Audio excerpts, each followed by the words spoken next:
Olá, graça, paz e alegria.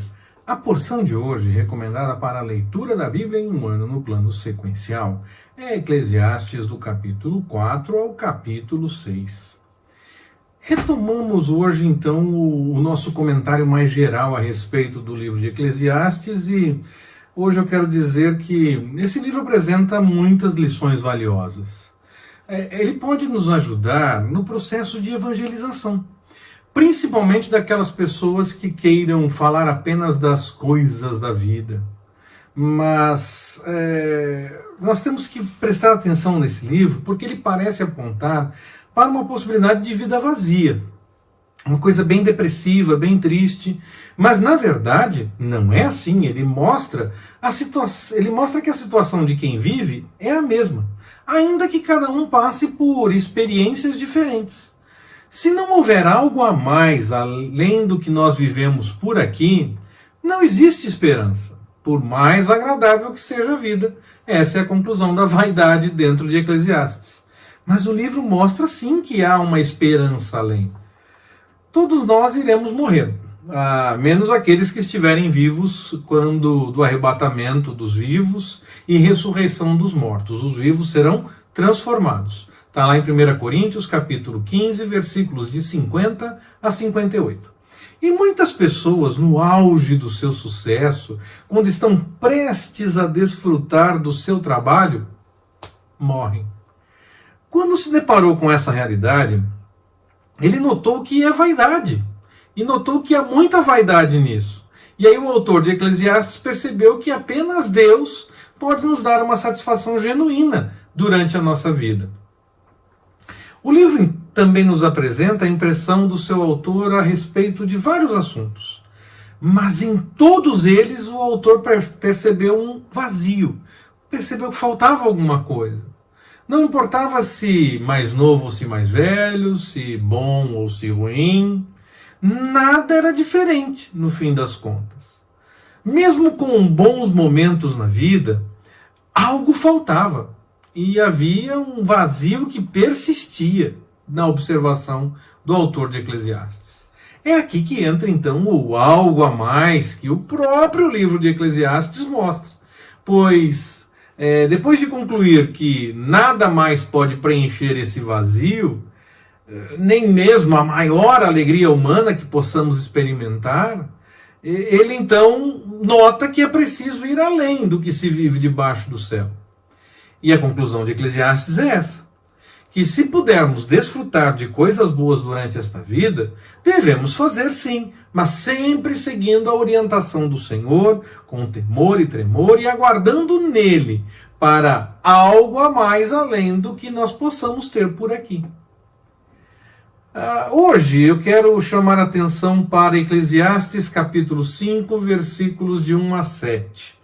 Toda a leitura ela é importante e a devocional em toda ela, mas eu quero chamar a atenção para essa parte. Eclesiastes capítulo 5, versículos de 1 a 7.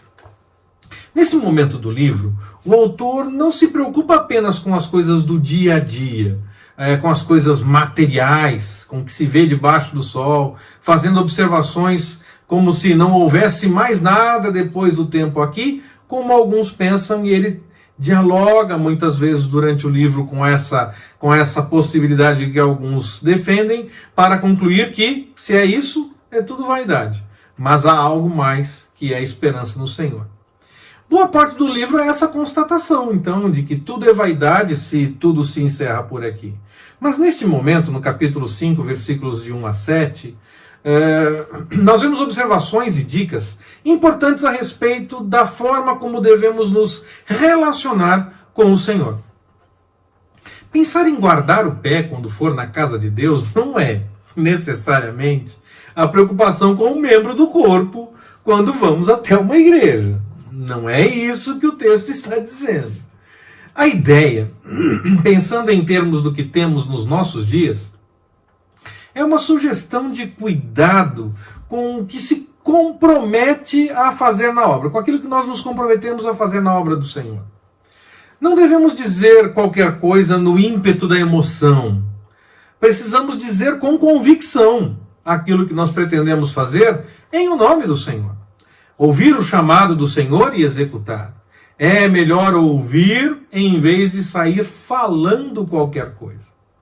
Esse cuidado com o que falar, mais ouvir do que falar, é recomendação para evitar que falemos demais, exageremos naquilo que nós colocamos para fora e acabemos não colocando em prática algo que realmente nós nos comprometemos a fazer.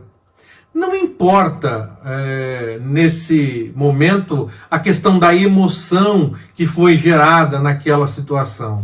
Nós devemos nos calar se nós entendemos que é um momento assim, cheio de emoção, cheio de tendência a mexer mais com o nosso emocional e avaliar melhor, e avaliar com cuidado as coisas como aconteceram antes de dizermos algo. Pois quando nós dissermos... aí nós devemos cumprir a nossa palavra. Nós não precisamos fazer voto, diz o texto. Para alguns podemos também ter outras traduções, como promessa, aliança, concerto ou algo do tipo. Não havia necessidade disso, nem mesmo no tempo da lei, que é o tempo do texto de Eclesiastes, e ele está tratando que não há necessidade de fazer isso. Quanto mais hoje em dia, no tempo da graça, que Jesus já pagou o preço pela nossa salvação. Logo, nós não precisamos nos comprometer com nada. Apenas aceitar Jesus como único e suficiente Salvador, buscar a direção do Espírito Santo na melhor forma de viver, agir e até mesmo de falar, é claro, e viver então conforme a orientação do Senhor. É isso que nós devemos fazer. Agora, se nós nos comprometermos a algo mais, nós temos que cumprir. É melhor não se comprometer do que se comprometer e não cumprir. Não tem como justificar o não cumprimento, pois não temos que nos comprometer, não é necessário fazer isso. E se fizermos, então, esse compromisso, mesmo que seja por conta de uma emoção exagerada no momento, nós devemos sim cumprir. Melhor é ficar quieto do que se comprometer e deixar a boca nos levar por um caminho de pecado e não cumprindo aquele compromisso que nós assumimos. Claro, há sempre uma questão no meio de tudo isso. Se o Senhor permitir, faremos isso ou aquilo. Mas o fato de pensarmos melhor e mudarmos de ideia não é falta de permissão do Senhor. O fato de acharmos que exageramos em um compromisso também não é. A não ser que nós estejamos, claro, pensando numa coisa que nos afaste do Senhor. Eu me comprometi a fazer uma coisa e eu entendi que eu estou me afastando do Senhor. Eu vou confessar meu pecado. Eu vou confessar a minha intenção de fazer uma coisa que estava me afastando do Senhor e vou mudar o caminho. Tudo bem. Agora, se nós nos comprometemos com algo na igreja, com alguma tarefa, com algum compromisso na obra, com alguma coisa assim, nós devemos cumprir. O fato de acharmos que exageramos no compromisso não é motivo para dizer que o Senhor não permitiu. Apenas um impedimento além das nossas forças, além da nossa capacidade realmente, e que gere a impossibilidade de fazer, até mesmo em outro momento que nos comprometemos, que pode realmente nos levar a esse caminho de não executar. Porque não porque mudamos de ideia ou desistimos, mas porque nós seguimos com um impedimento alheio ao nosso querer. E aí, então, isso pode até justificar um compromisso não cumprido, desde que nós, desde o começo, tenhamos dito, se o Senhor assim permitir, porque nós estamos debaixo da vontade do Senhor. Se nós nos comprometemos com as nossas próprias forças, nós temos que nos virar e cumprir.